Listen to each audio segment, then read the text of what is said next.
Hello and welcome back to Newbie Monday Part 3. In Part 1 we showed you Halluf, all around it, the places to go, the people to see and all that jazz. In Part 2 we showed you the artillery, where you cannot hide from them and where you can hide.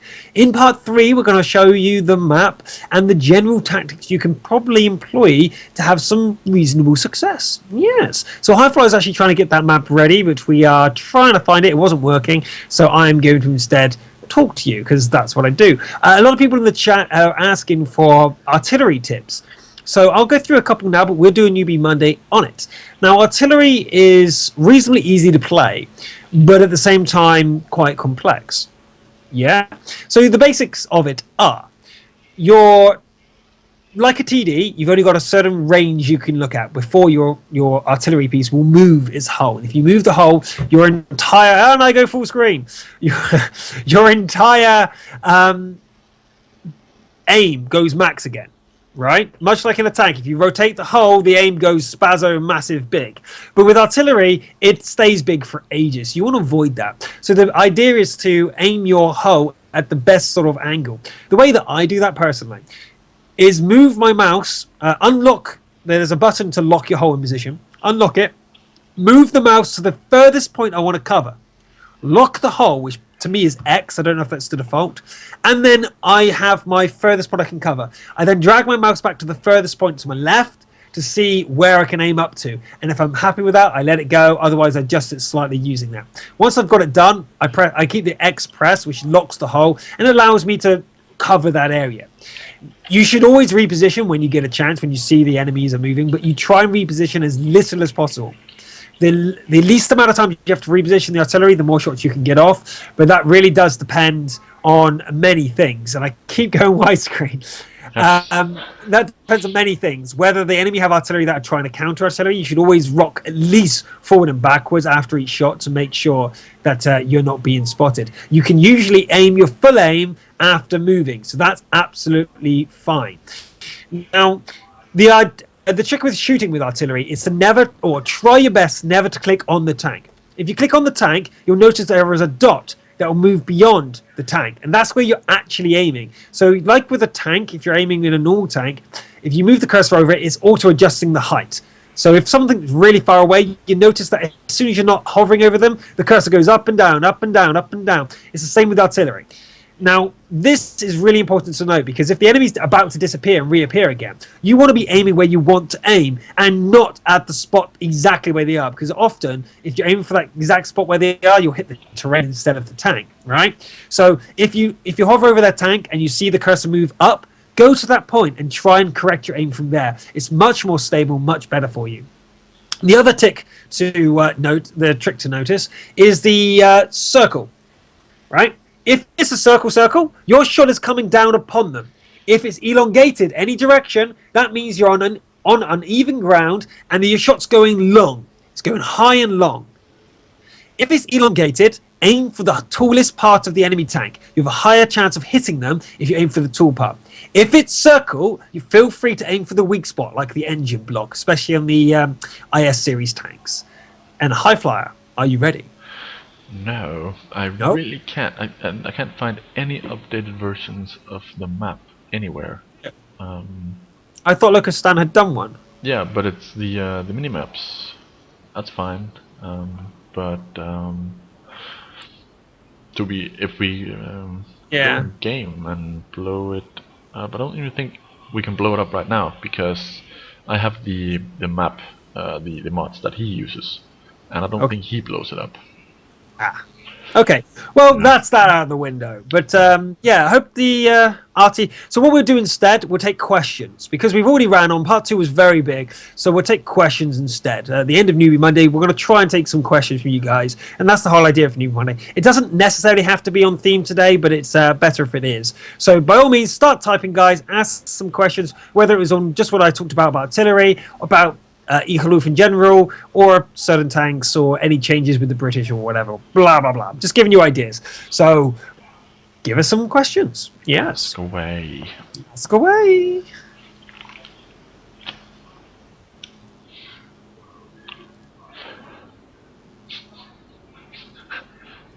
I'm not going to talk about that. It's not a question.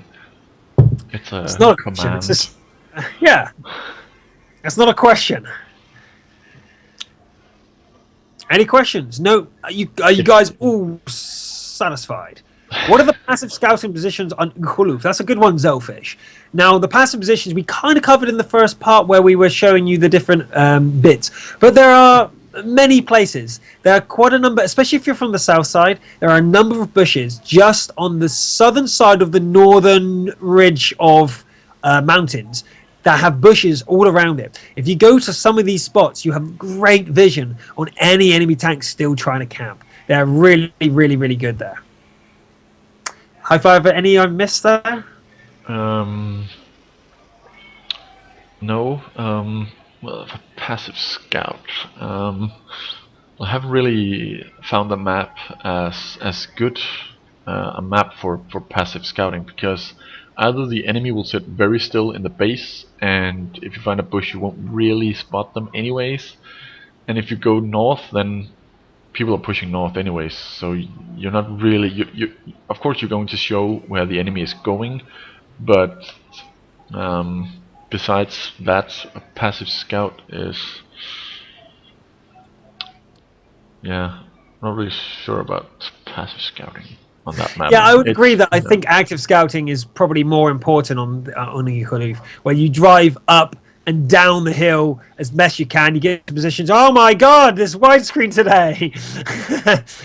You go up to a position, you come back down, you go up to the other side of the hill, use the 50-meter rule as best you can. And yeah, there's lots of sneaky places for scouts to go, but I think you're going to find it much better to be an aggressive scout, or maybe even a sniper scout using the EOC if you use the reverse away from the bush and take a shot. We have another question here from Hollier. I missed the first part and most of part second. So what can you do about that, HighFlyer? Well, within, I don't know how fast it works, but the all of these episodes are going to be put up on our RivetingTV archive on YouTube, and there will be a link in the description below. Won't there? I think so, but I'm going to type it in the chat.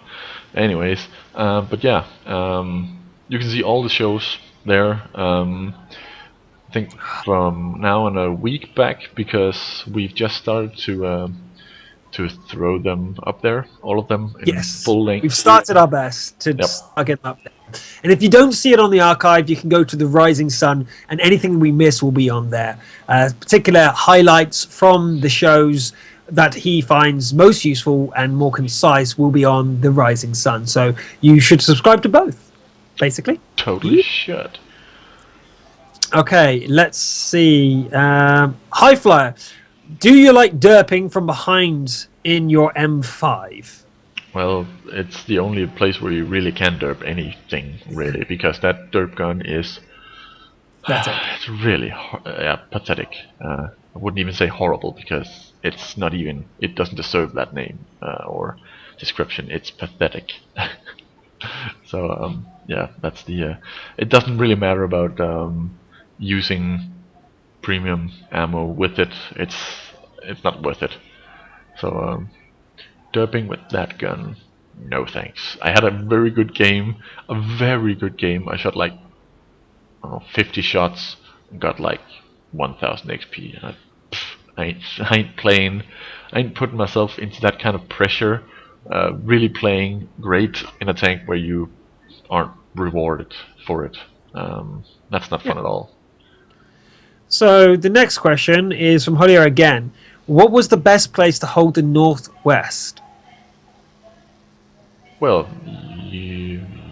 Northwest. Well, if artillery didn't go, if it stayed in the base, then the place, I think it was D1 or C1, was the spot where you couldn't get hit by the artillery. But if they moved south, then again it was the most safe spot. You couldn't push past that point without being able to get hit from artillery. So it's really open right now.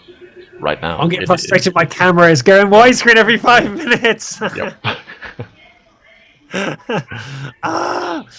But yeah, the for me as a med driver, I would go down the hill, go to that valley that you used to go to fight. There are a few areas around there that you're reasonably safe from artillery fire and enemy heavy tanks. But in theory, if everyone's doing their job, there should be less camping and more instant action. In theory, if you've got no scouts, then the enemy can still camp because the artillery can't do their job unless they've got vision. So Halluf is even more important on the meds and lights than it used to be. So yeah. Laurie's asking about the British tanks, and I've gone widescreen again. Fuck. Do you like the Comet, or do you think it's the best tier 7 now, or tier 6, whatever it is? Haven't gotten to it yet. Still, I've moved on to the tier 4 now, and just getting through that. Then getting the Crusader, then the Cromwell, and then the Comet. And when I get to it, I will. Whenever I get to a new British tank, I'm pretty sure I'm going to make a video of it on how to get the most out of it. The tier 2 is getting a video already. Got it saved up, stored, but yeah, I'm waiting for more of the British to until I have good games where I show off how to use it properly, or the best way, of course. So if there's no more questions, I will do a summary, and if you manage to think of a question while I do my summary, I may answer it at the end because we're nice. So basically, this has been Newbie Monday. Tomorrow is Company Tuesdays, back to usual. Instead of the omelette reading, awesome hat wearing Tuesday that was last week, this week we'll be playing games. So it will be HighFlyer and myself and the company that is on the sign up sheet below. Alright, on Thursday is Procast, and we'll probably get some actual casting done for a change. Why not? Awesome. We'll see what's going on in the community. We haven't oh my god, widescreen! And we'll probably get some proper casting done. This Sunday we do have the ESL again, and hopefully this time we won't have any major problems as we did last week. Yeah, trying to think of anything else that is happening at the moment. We've got a few videos going up on HighFlyer's channel, The Rising Sun. Did we not, sir? Yes. No details? Anything? No. It's a secret. It's a secret, but watch out for them. They are coming. Also, B's channel, the Russian cast we often have here, /IBs. I was on there yesterday night, so by all means, if you want to see some professional Russian playing, although he does sometimes speak in English, he does also speak Russian. He sometimes has English guests where he does speak pure English, but oh my god, it's got widescreen again! But he will certainly be showing you some high quality plays, and it was quite funny for me to see him suicide and me have to hold the game, which was freaking awesome. But apart from that, yeah. Thinking.